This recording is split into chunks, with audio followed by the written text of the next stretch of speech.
Law and order are the building blocks to the American dream. But if anarchy prevails, this dream comes crumbling down. Anarchy in our streets is unacceptable, and anger is not enough. You have a president committed to action. The DOJ has arrested over 100 anarchists for rioting and destruction of federal property. The DOJ has also charged 4 men in federal court for attempting to tear down the statue of Andrew Jackson in Lafayette Square. The FBI has over 200 open domestic terrorism investigations ongoing. AG Barr has created a task force on violent anti-government extremists led by the U.S. Attorney's Office in New Jersey and the U.S. Attorney's Office in northern Texas. With 200 Trump-appointed judges confirmed, the rule of law will be upheld.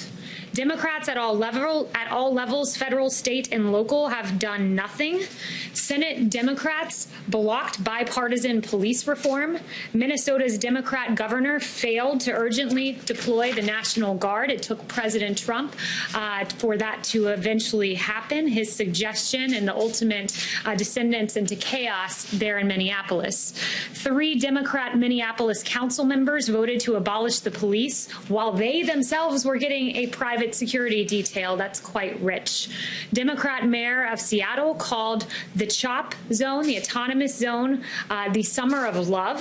It is anything but that, with 1 dead, multiple shootings, and desperate pleas for help unanswered by business owners and others. 11 people were shot in 12 hours this weekend in the Democrat-run New York City, and 61 people were shot in Democrat-run Chicago, and 15 fatally killed. A Democrat state, a Democrat city. President Trump stands against defunding our brave police officers, caving to mob rule, and cancel culture which seeks to erase our history. Let's be clear.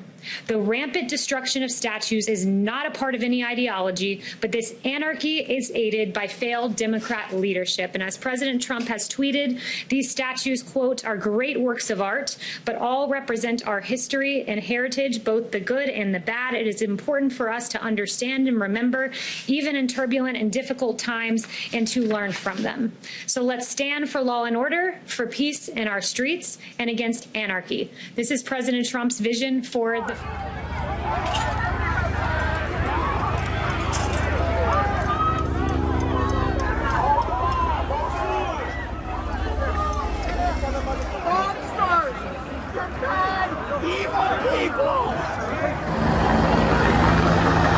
Some people are still, looks like they're still remaining here. Most of the crowd is dispersing now.